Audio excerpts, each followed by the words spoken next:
Valley Chamber's Spring Business Expo. I want to thank Michael's Functional Venetian Restaurant for having us. I also want to thank our sponsors to get started. I want to thank our title sponsor of the Expo, the Modern Events Company. I want to thank our mixer sponsor, Thrive Financial, friend sponsor, Fallon Health, our lunch title sponsor, Kentucky Bank, and our lunch friend sponsors, Benchmark Office Systems, Merrimack Valley Economic Development Corp., Minco Corp., North Atlantic Investment Partners, and ReWorld. So thank you to all of our sponsors for being here. I also want to mention, if you haven't been down to the Expo yet, the Expo itself will run until 3 p.m. Make sure to check it out. There's so many great products and services on display. Go say hi to your fellow chamber members and make an introduction when you're down there. But again, it runs till 3 p.m. And then as you know, the Merrimack Valley Chamber has over 150 events a year. We have 4 events today. It concludes today with our business networking mixer running down the hall there from 3 to 5 p.m. So a whole host of events going on today. I want to thank the secretary and all of our speakers for being here. We're going to start off by introducing our chairman, Mike Sullivan, who's going to do an introduction. So, welcome, Mike.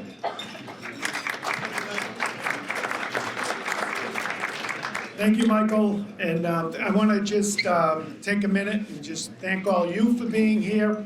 I'm the chair of the Merrimack Valley Chamber of Commerce's Board of Directors, and behind this wonderful administrative team, we have 35 volunteers that make up the Board of Directors, and a handful of you are here today, so I'm gonna ask you to stand up real quick, be recognized, and give them a nice round of applause. So people on our Board of Directors, if you can stand, and thank you very much for the work you do. A lot of behind-the-scenes meetings. Just quickly, thank you to the panel, thank you to our special guest that's here. I was just at the Expo walking through over the last hour, and there was some new people that just joined, and one fellow I was talking to said, you know, in December, I had a chance to meet the governor. In January, I went to a breakfast and met all the city and town mayors and managers. I met the Congress people last month. I met our senators last week, and now we're meeting the secretary today. The point is, this is the most active, dynamic chamber of commerce that is networking throughout the valley. And that's all a reflection of all of you here for showing up and for doing good business, having a direct connection with the leadership, not only in the cities and towns, but at the state. And this guy, our new president, Michael, is doing a fantastic job. So how about a round of applause for Michael? And enjoy the speakers, the lunch, and the expo after, and thank you for being here. Thank you. Thank you, Mike. Thank you to Mike, and I just want to thank as well Joe and Mary Beth, who are part of our chamber staff. Without them, we couldn't do all the different programs and different opportunities that we have available. So thank you to Joe and Mary Beth as well. All right, we're going to start the program off by inviting our keynote speaker up, Yvonne Howe, who is the Secretary of Economic Development for the state of Massachusetts. Secretary Howe is the Secretary of the Executive Office of Economic Development. She has had more than 25 years of executive business experience as a senior executive, including a co-founder, advisor, and managing director at investment firm Cove Hill Partners, and as an operating partner at Pillar Ventures. She also has been involved in the community, is the vice chair of the board of trustees of Beth Israel Lahey Health, and a trustee emeriti of her alma mater, Williams College.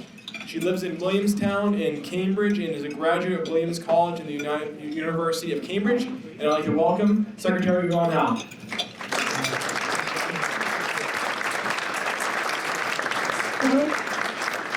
Thank you so much, Michael. I guess I call you Michael, because there's also Mike, right? So this is the third time I've been to this luncheon. And I think I was remembering the last 2 years, doesn't seem like that long ago, but the last 2 years it was raining and cold and wet. So it's nice to be here on a nice sunny day. And I always love coming back here. I'm a huge fan of Joe's. I'm a big fan of Michael's. And Lou and Mike, we've seen each other this last couple of years. You all know that I talk about Team Massachusetts a lot and how lucky we are as a state to have so many awesome people. Large companies, startups, investors, nonprofits, organizations. But part of why Team Massachusetts is so awesome is because of Team Merrimack Valley. You all do an incredible job, and you work together so well, and it's really been really impressive to see all the economic successes you've had here. I was asking my team just to kind of remind me about the Merrimack Valley. So I've been in this role for a little over 2 years. I've had 27 visits in the Merrimack Valley. That's how much that I love you all. And also just shows how much is going on here between different new offices opening, different startups, big expansions, things to celebrate. I've visited here on average more than once a month because you all have done such great work. The other thing is you all have been wildly successful at working with us in the government, in state government. We have a program called the Community One Stop, which Juan and Undersecretary Ashley Stolba and Pat and the team here run. We have given out $160 million or so each of the last 2 years under the Healy Driscoll administration. And I want to say Merrimack Valley has done really well. We've given out over $21 million to all of your towns and cities for really important economic development projects. So congratulations to all of you for this incredible work, and we're excited to continue that momentum going forward. What I thought I would do today maybe is just to share a little bit about where we are right now in state government and how it might relate to all of you. So I think that two things are true at the same time. One is that what's different this year versus the last 2 years, not only the weather and it's sunny, but also we're living at a different time. We're a couple months into a new administration, and I think it's hard to know. It's early days, but there's been a lot of announcements on a kind of daily basis, a lot coming at us. A lot of it, I think, has been very challenging for some of our leading universities and hospitals and organizations, and tariffs are coming. Lots of things are coming. So we are living in, I think, very interesting and probably very challenging times in many ways for our state. So that is true, and I'm not going to sugarcoat that. And I will also just say very clearly that uncertainty is not good for business. We all want to know kind of what's coming ahead so we can invest, we can do the right things, we can grow our businesses. So this is a challenging environment to be in. So that's true. However, what's also true is that I can't think of a better place to be in the country than right here in Massachusetts, and especially right here in Merrimack Valley. So we have challenges, but we have so many assets and so many good things to build on here in our state.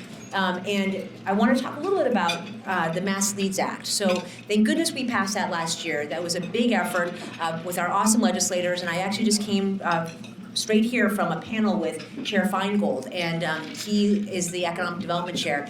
He and all the legislators worked very closely with our team to pass the Mass Leads Act. It's a $4 billion economic development bill. And in that bill are a ton of different resources to make sure that we can continue to support all of you and all of our amazing companies to continue to grow and thrive and succeed no matter what the macro environment is. So this $4 billion bill has $1 billion for life sciences to make sure we continue to lead. And remember, you go back way to Deval Patrick's day in 2008, we were not on the map in life sciences. Fast forward now, after he put $1 billion in, Governor Baker re-upped that, and now where we are today, we are by far the world's leader, and that has expanded beyond Kendall Square to here in Merrimack Valley. I want to congratulate the Pfizer team and your site in Andover, but we see that here in Merrimack Valley, the success of life sciences. So we have $1 billion in this bill to continue to support and advance our lead and lengthen our lead in life sciences. There's also $1 billion for climate tech.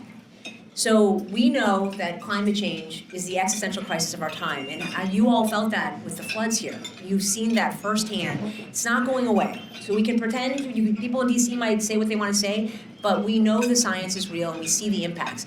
We need to solve this problem, and who better solve it than the wicked smart people here in our state? And so just like Governor Patrick put $1 billion for life sciences, Governor Healy's now putting $1 billion for climate tech. And here in Merrimack Valley, you have a ton of climate tech startups and also big climate tech companies. We were at Schneider, maybe, I don't know, a month ago. This is the most environmentally leading company in the world, and their U.S. headquarters is here in the Merrimack Valley. So lots going on in climate tech.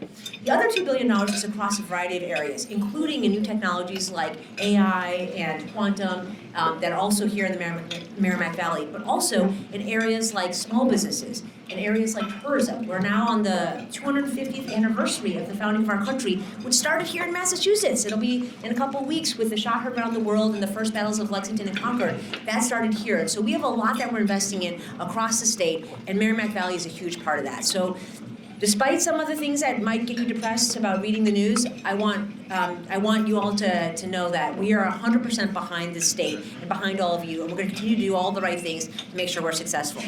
The one other thing I want to just talk briefly about is that we also are launching a really exciting program, which I would love for everyone here to test out and pilot. So Undersecretary Stolba and her team have just launched a program called the Business Front Door.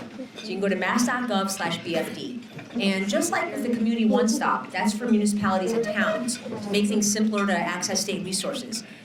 My observation, this is my first time in state government, so I was always a business person like many of you.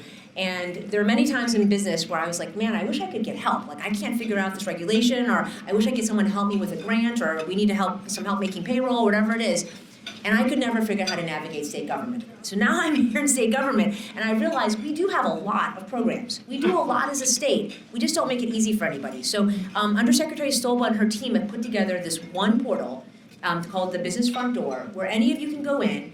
You just type in, what's your business, where are you located, what do you do, and then what kind of help do you need? Do you need help figuring out, how to get trained workforce? Are you getting wooed by New Hampshire and you need help staying in Massachusetts? Are you having challenges with space? And then we will work on the back end to get you the answers you need and help you find the right program. And we'll have a concierge type service with people like Maria from our Massachusetts Office of Business Development, helping to guide you to the right program. So it's a startup within state government, so please try it out and give us feedback. Let us know if it's helpful, if it's not helpful, what's working.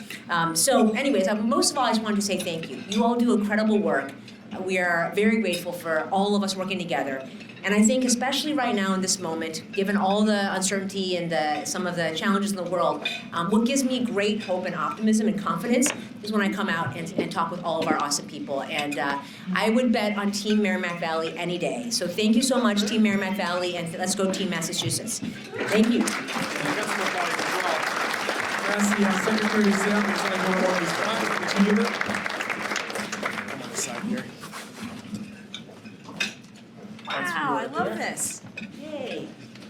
You get the gold star? I love it. Thank you. I'm actually asking you to stay up because we have a special presentation as well. In a second, I'm going to ask Cedars to come on up to accept an award. And the Merrimack Valley Chamber is presenting our annual Business Development Award. And I'm going to give Cedars a round of applause. They are the recipient this year, and the reason that they are the recipient is they have on average 1,000 employees. Total square footage in Ward Hill, just around the corner, is just over 510,000 square feet. They produce 12 million pounds of product per month across the Cedars product lines, and also the products they co-manufacture for other brands and companies. And they annually gift over $300,000 to local organizations. So the Merrimack Valley took a look at our members, and we thought Cedars was more than deserving about being the Business Development Award recipient this year. So we have a plaque to you here. Wow. We have the secretary in that to you. That's so Amy's inspiring. going to receive it. Yes, you will here. So inspiring. Congratulations. Yes. Michael, get closer. Yes. I want pictures.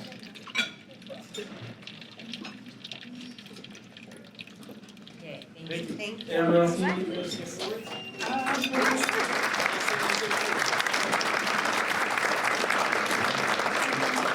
Thank you very much for this award. It's an honor to be recognized among so many other wonderful businesses and organizations in the Merrimack Valley. We've proudly been here for over 44 years. We started with humble beginnings and really with an American dream to share our love for hummus, Lebanese foods with the country. And we've made it, if you ever drive by Ward Hill or in Ward Hill, you probably smell steamed chickpeas. That's us. Probably see a million trucks over there too, probably is. And just this week, actually, we gifted out about $300,000 to local organizations in the Merrimack Valley. So we're really excited. This community is really important to us because without it, we really wouldn't have had any beginning or start. So investing and giving back to children's programs, enrichment programs, and making sure we take care of the vulnerable is really top of mind for us. So thank you, thanks for all the good work, thank you for having us and for this honor, we really appreciate it.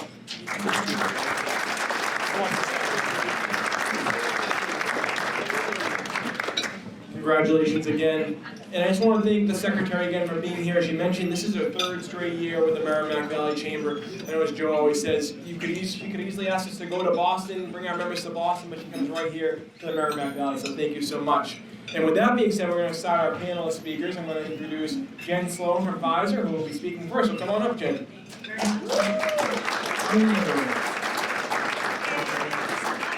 to be here. Thank you so much. Great to be here today and see all of you. My name is Jen Sloan. I work at Pfizer in Andover. There we go. And I'm the plant lead for the Pfizer site in Andover. I've worked there for 21 years and counting, so going strong. I grew up in the Merrimack Valley, so I grew up in Andover. My sister lives in Tewksbury. My brother's gone really far away, lives down the Cape, so we give him a hard time. But I'm very invested in the local community and always have been. Aside from working and living in Andover, I love to volunteer for activities in the Merrimack Valley. For about 14 years now, I've been a member of a charitable organization called Andona. We raise funds for local youth enrichment activities, so similar to our friends at Cedar. All of our funds go to support youth programs in the Merrimack Valley, as well as scholarships for high school graduates who are continuing their education in some way, as well as grants for families in need who can't afford to send their children to summer camp. I want to talk a little bit about Pfizer and what we're doing in terms of economic development. I'm going to really focus on kind of our core values at Pfizer, which are courage, equity, joy, and excellence. And equity comes into a play for a lot of what I'm going to be talking about. So I've been at Pfizer in Andover for 21 years. When I first started working there, we had 2 commercial products. Today, we have a huge R&D facility with a massive pipeline of biotech products in the pipeline, especially in the field of oncology right now. Hopefully you saw our latest slogan, to knock out cancer. We're very committed to that. So we're a very unique kind of unicorn site in the Pfizer network. We are the only Pfizer site globally that has both a very strong and large research and development facility located right in Andover, as well as a commercial manufacturing plant. We make 12 commercial products in Andover. Many of them you've probably had yourself. So from vaccines like the COVID vaccine to a pneumococcal pneumonia vaccine that protects infants. Those of you who are parents, your children have most likely had that vaccine. We sell our products around the world. So we're a very highly technical, highly regulated industry with the FDA and other boards of health around the world. Not only do we have vaccine products, but many oncology products as well. We have products for leukemia, multiple myeloma. We have products in the rare disease franchise for rheumatoid arthritis, psoriatic arthritis.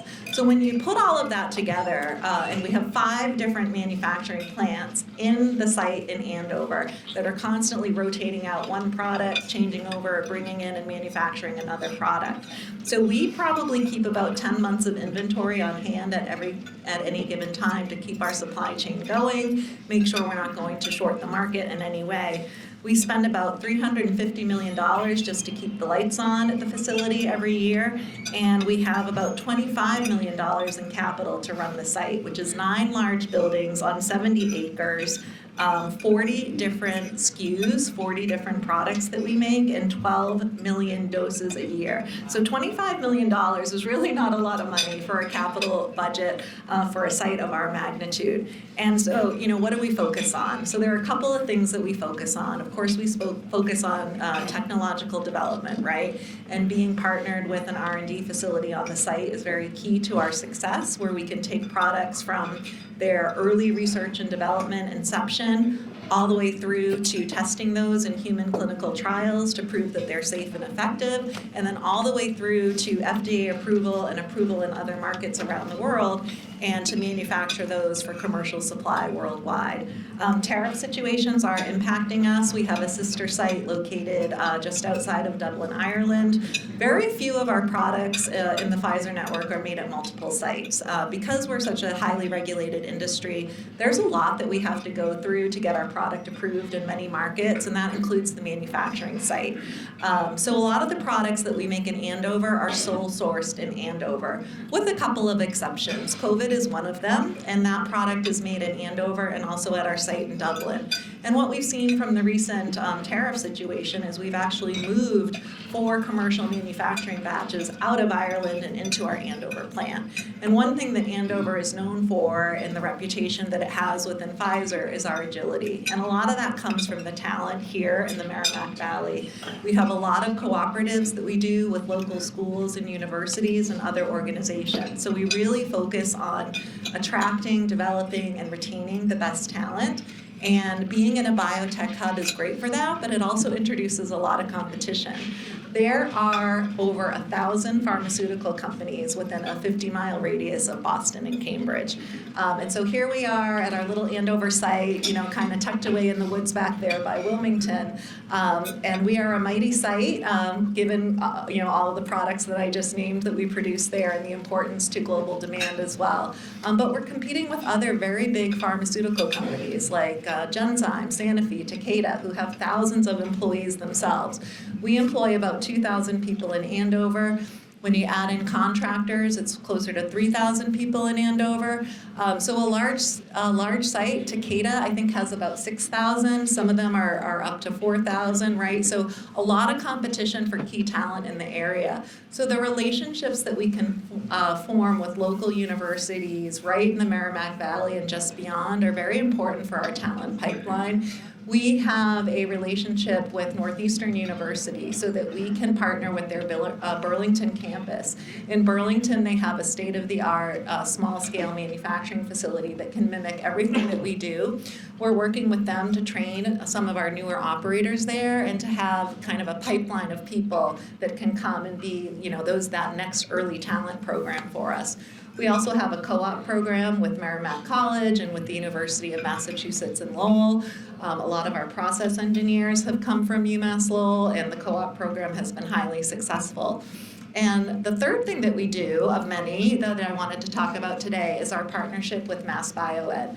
So Mass Bioed is a really important collaborative organization. They take people who maybe haven't had a straight trajectory in their life, maybe going from college, high school to college, work, and moving up the ladder.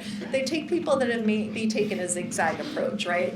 And they bring them into Mass Bioed and teach them really valuable real-life technical skills that can be used in the manufacturing workplace. We then take those colleagues who have had some basic training skills into Pfizer for a year-long apprenticeship program. That could be in a lab, it could be on the manufacturing floor, and it could be as a high-tech mechanic that's working on the very sensitive equipment that we use to manufacture our products. We have about 70% ethnically diverse representation through Mass Bioed. We have over 50% female representation, and 100% of the people that have come through that apprenticeship program at Pfizer have found permanent jobs at Pfizer. So many of them graduate after their 12-month apprenticeship program and then come into a position at Pfizer. Many of them don't even finish out the 12 months because they're doing such a great job, a position becomes available and they apply for it. So it's a really great relationship that we have. So I would say, the biggest thing that we're focusing on in terms of our economic development is our talent and our people pipeline, because we really need to be ready for that next big thing that's coming down the pipeline for us. So big thank you to Mike Bevilacqua, Joe Bevilacqua, the entire Merrimack Valley Chamber of Commerce. You're wicked awesome. I love being a member of the board of directors. Thank you so much for having me here today, and really appreciate the opportunity.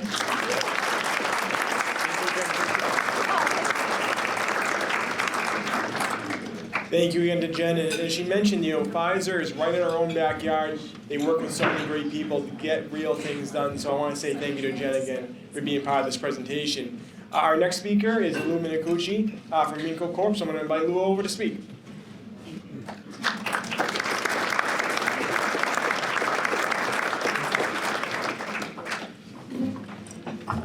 Okay, good afternoon. Joe and Mike, thank you for having me here.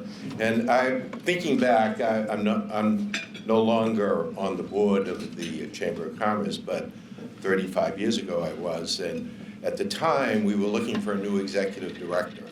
And Joe's name came about. He was an economic development director in Haverhill. He was aspiring politically. He's been a city councilor, a school committee member in Haverhill. And so we said, Well, Joe's an obvious candidate. He's great, he draws people to him, he's got a lot of energy. He's the obvious candidate, but we're afraid that if we appoint him, 2-3 years later, he'll be gone. Well, here we are, 32 years later, and Joe is still here, and thank you, Joe. Thank you. Yeah, so we got some younger blood now. Joe asked me to participate here, and I don't have anything specific to say, but I do get a question all of the time. First of all, I'm Lou Minicucci, and I have a company here in the Merrimack Valley called Minco Development Corporation.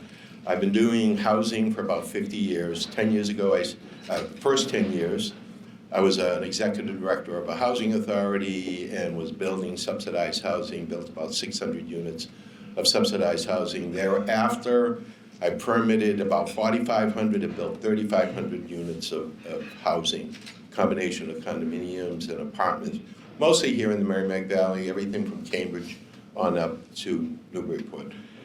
So given the 50 years of experience, people often ask me, why is housing so expensive? And that's a very, very complicated issue. And I know we talked about this once before, a couple of years ago when I presented, and a little bit, and only one component has to do with supply and demand. And I thought maybe I could talk a little bit about supply and demand, putting aside the will to want to build affordable housing and build housing. That's a whole separate issue. But when you're really talking about why is the cost so expensive today, and a lot of that has to do with supply and demand. The demand, 50 years ago when I started, Massachusetts had about 5.6 million people. Today they have about 7.1. It's about 1.5 million people in the last 50 years that have moved into the state. And that's due to, obviously, educational facilities, opportunities in science and technology. I think we're probably in the forefront of the nation on all of that. So we have a lot of people wanting to live in Massachusetts. And that was 1.5 million people over the last 50 years. But coupled with that is housing formations. And we all know that kids are not getting married. There's a lot, 50% divorce rates. There's a lot of reasons why you have housing formations. 50 years ago, the average housing size was 3.2 people, roughly. Today, it's 2.5. And in Boston, it's 2.25%. So we've had a lot of housing formations. And even if we don't have one more person moving into the state today, going forward, we're going to need something like 75,000 units just for new housing formations. So we have this demand issue. People want to live in Massachusetts, high-paying jobs, good quality of life. And we have housing formations that's putting all this pressure, demand. So now the supply side. If you have supply equaling demand, you have a balance of pricing.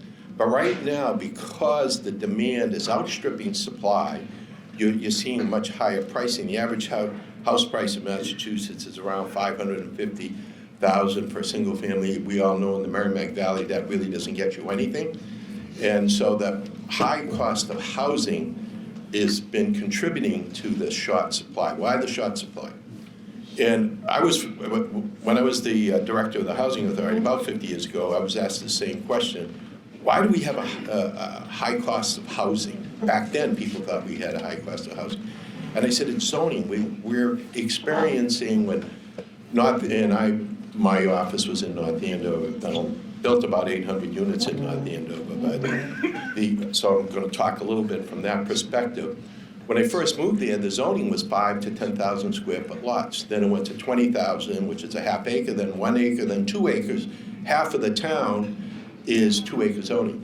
North Andover is about 27 square miles.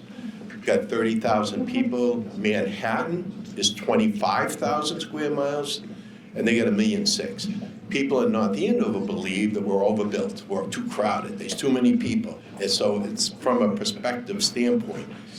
We've created this 2 acre zoning, which basically creates urban sprawl and costs a lot to maintain, roads, sewer, water, and we're not getting the housing production that we need. The fact that the land cost is, or the land sizing and the zoning continually increases is as a percentage of the overall housing cost that goes up substantially. My dad built his home in 1959 in North Andover. He paid $3,000 for the lot. He was all in with the house for 20. That land to house ratio was 15%. 15%. You look at today, the land to house, or final house pricing cost, and you look at that rate, and that's more like 30, 35, 40%. So you want to buy a lot in North Andover, more than likely you have to buy a house, tear it down, paying $600,000-700,000, and now you're building a house. Your ratio is going up. And that is really driven by the fact that you could build 8 to 20 units per acre at one time. Now you're building one house on 2 acres. Boxford has 2 acres and 6 acre zoning. So that's a lot, and there's a lot of rationale for that. When there was pretty much open zoning in the 60s, your multifamily housing was easy to build. Every city and town had a district for multifamily housing. They shut the door on that because the pressures on the school and the fast growth after World War II, and it's never really been unwound. There's been a lot of talk about trying to do something about affordable housing, and until we change the zoning and the regulations, I see it as being very challenging, and I don't have to tell anybody here about that. I wanted to pick up on what the Secretary said. We have built a number of projects that probably wouldn't have gotten out of the ground if it weren't for the state's assistance with MassWorks. And I don't know, some of you may have heard that before, MassWorks grants. And we did a project in Lynn, 339 units. We received a $1.8 million infrastructure grant that redid the intersection, created a satellite, just made it a much safer facility to get into. We also received a grant to reconstruct a seawall that created a 1,500-foot linear parkway in Lynn. We got a $2 million, there was a Newburyport had to rebuild a pumping station that we're building 160 units that is completed. 160 units, but we needed a new pumping station to do that. MassWorks grant stepped up. They contributed $2 million. The city was able to raise the rest. And that's an example of a public partnership that worked. It stimulated our ability to create a $60 million development, 25% which was affordable. So during our MINCO career, we've worked hand in hand, and I understand some of your staff secretaries here. Yeah, thank you very much. We haven't had an occasion to meet other than through paper, but programs like that at the state level truly do make developments, housing developments possible, both 40R, 40B, and the various grants. Aside from that, if that weren't available to us, I think out of the 3,500 units that we built, probably 2,000 of them or more were 40B or 40R, which was zoning that was created to build multifamily. There'd be a much greater need for housing than exists today. Thank you.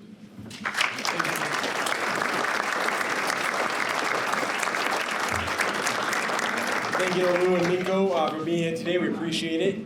I'm going to call up our last speaker. Before I call up our last speaker, I just want to remind you all that the Expo is running. You can head on right downstairs there, right after this program. It's running until 3 p.m. Check out all the great products and services on here. And I know the Modern Events has some great pictures they're doing for free, and there's a lot of great cool things there. So make sure to check it out. And it's free to walk in, right downstairs, it runs until 3. So with that being said, I want to invite our last speaker up, Ian Burns, who's with the Merrimack Valley Economic Development Forum. Welcome, Ian.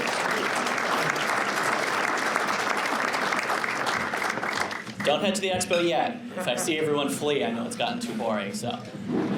Thank you for the reminder, Michael. And thank you for having us here. It's great to be here. Thank you to Secretary Howe for joining us.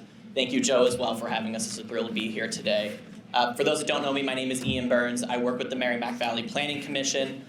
Before I really get into the weeds about what I wanted to talk about today, I kind of have to go through a little bit of the alphabet soup of who we are at MVPC and what we do. at our organization. So I oversee the Community and Economic Development team there. MVPC, we're a regional planning agency for the 15 cities and towns of the Merrimack Valley region. That's everywhere from Lawrence all the way to the coast in Newburyport, the 15 cities and towns in that area. We help support all of those communities. We really have deep relationships with our community partners and municipal staff in that region, working across the areas of transportation, environmental resilience, and geographic information systems data, as well as my personal favorite, though I'm a little biased, community and economic development. Our department provides a wide range of assistance in the areas of housing, zoning, and business development, and we also provide staffing to MVPC's affiliated nonprofit, the Merrimack Valley Economic Development Corporation, or MVED. MVED serves as the regional economic development organization for the Merrimack Valley, or REDO, and what that essentially means is that we are the conduit for services between local government, local businesses, and state and federal resources. REDO is funded through the Executive Office of Economic Development, so thank you to Secretary Howe and your executive office for funding that organization and our work. Now, the Secretary was speaking earlier about Team Massachusetts, and I think you might have seen my notes ahead of time because I wanted to spend some time talking about Team Merrimack Valley as well and how much work that we're doing up here, and tell a few quick stories about how Team Merrimack Valley, I think, best exemplifies and is part of Team Massachusetts. And so if you look at the state's economic development plan that came out a couple of years ago, it was a great plan, outlined the future of economic growth here in the Commonwealth. You'll start to see a lot of similarities between what the state was prioritizing and what we've been doing here for a long time. And I don't want to claim that anyone was copying anyone's work, but when I was looking at the plan, I was thrilled to see it was a lot of stuff that we were working on right now. And so it was a great alignment. They took a lot of feedback from across the state on how to craft that plan and see where we could partner moving forward. One of the first key sections of the state's plan, if you look at it, is titled Fundamentals, and a big section of that, understandably, is housing, as we just heard talking about. We cannot grow the state economically without addressing our housing crisis. And I know we have primarily a business-focused audience here today, but I think many of you know that housing is the driver, really, of the ability to grow businesses and a workforce here in the region. There's a lot of scary statistics out there about the housing crisis that we're in, but I wanted to share just one with you today. Looking at the median sale price for the Merrimack Valley region, if you were to have bought a median priced home in the last year in Merrimack Valley, your monthly cost on housing would be about $4,300 a month, $4,300 for your mortgage and insurance to cover those costs. That's scary, and as a young person from my generation, that's daunting. And for business owners, in my opinion, that should be an alarm bell, that if that costs that much, $4,300 a month to have a home here in the Merrimack Valley, where is our workforce going to come from? Where is the next future of our leadership going to be? It explains why in survey after survey, young people say they're leaving Massachusetts and going elsewhere because that's unsustainable for a lot of us in this region. But there's good news on the horizon for that, and that brings me to my first story.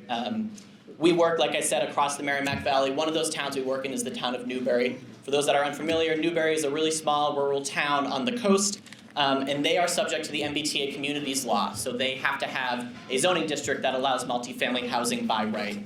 Like many communities, they were intimidated by the efforts needed to comply with this law at first, but then they got to work, and they worked hard.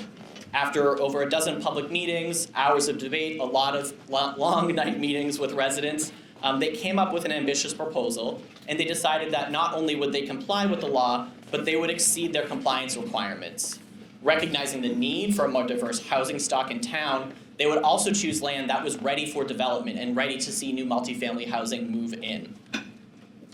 Last year, they passed this new zoning at their town meeting, which was very exciting. And just a few weeks ago, they received word that the first development proposal has been filed with their planning board, a proposal for 44 townhouse-style units, 4 of them deed-restricted affordable for ownership use, many with ground floor master suites perfect for seniors looking to downsize. And when you think about it, if we look at seniors looking to downsize moving into those townhouses, they're now opening up all those single-family homes they're moving out of for a new family to move in and get started. Very exciting to see that, and a huge success story for a small town that can be replicated across the region and across the state. But let's take a minute to think about how many members of Team Massachusetts and Team Merrimack Valley was needed to make that happen. First, you needed the legislature to act boldly to enact this new law. Then you needed 2 successive governor's administrations to write regulations and guidelines and implement them and enforce them. Then you needed a regional planning agency with the established trust and expertise, if I might say, to go into the community and talk about them and work them through the planning process. You needed municipal staff to work overtime to make this happen, a volunteer planning board that was willing to talk to their neighbors and say, we need to do this boldly. And finally, advocates at town meeting to come and vote in favor of it and speak up in favor of it in the face of some pretty fierce opposition. That's a huge success story, but it only happened with the help of all the team members that came together. Going back to our statewide economic development plan, a major chapter focuses on sectors, making things easy for businesses, cultivating the industries we have here. That's really all that we're about at MVPC and MVED, and thrilled to see that as a priority in the state because it is here in our region. A few years ago, we received REDO funding for the first time, and with that funding, we started an outreach campaign to large businesses. Partnering with municipal officials, economic development directors, planning directors, we reached out to large employers in their communities. A lot of these employers had never heard from a staff member at their municipality, and just started to set up one-on-one meetings and talk to their leadership and say, what are you dealing with? What does your future look like? What can we do to help find the resources for your business?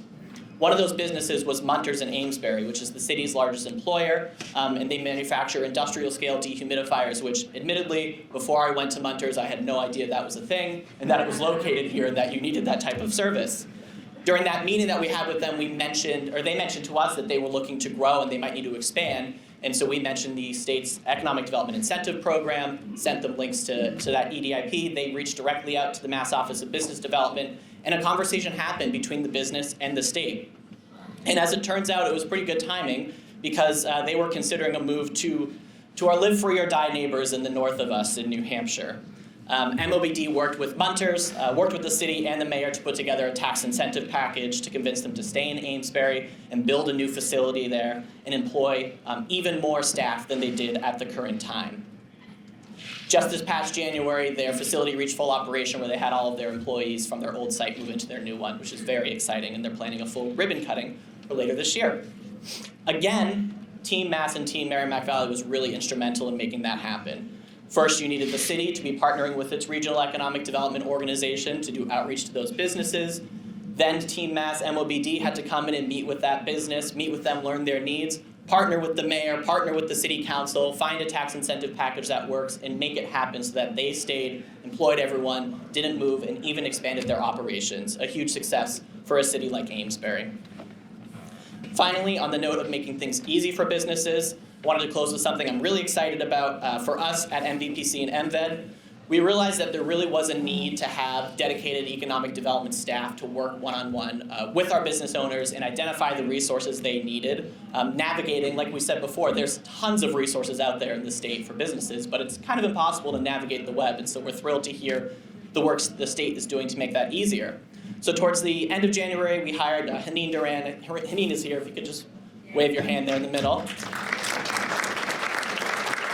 We're thrilled to have her with us because now we have someone, she has an extensive background in small business consulting and business support operations, someone that is the point person to go out and meet with local business owners and say, what do you need? What are you looking at to grow? What programs can we identify? And being that point of contact to say, let's find the right person for you.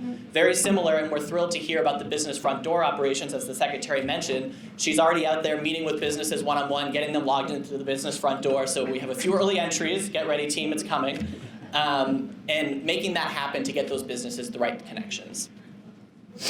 I'll close by reminding folks of what we can do for you and also what I think folks around here can do for the Merrimack Valley. First, what I'll say is we want to help you. And so if you're a business, you're looking for tax incentives, you're looking for state grant programs, workforce development programs, that sort of thing, please reach out to us. We're here to help. And we want to be that resource for you. If you're a municipal official here, chances are I probably do already know you, and you're probably ready to not listen to me talk for much longer because you hear me all the time. But please do connect with us and help you grow your business community and your future needs. Now, I also want to leave, I think, with what you all can do for us. If you will, maybe what you can do, ask not what Team Massachusetts can do for you, but what you will do for Team Massachusetts. Number one, in my opinion, is get involved in your local community. Be part of the housing conversation because it affects you, it affects your business, it affects your employees, and that's one of the gaps that we see ourselves missing all the time. Tell your municipal officials what you need because they want to hear from you and they want to keep you around. and spread the word to your colleagues and to your counterparts about all the resources available on the state and local level to help businesses thrive. I think we're a stronger region and a stronger state when we're all tapped into the support system that's there to help us. So with that, thank you for your time, and look forward to the rest of the conversation.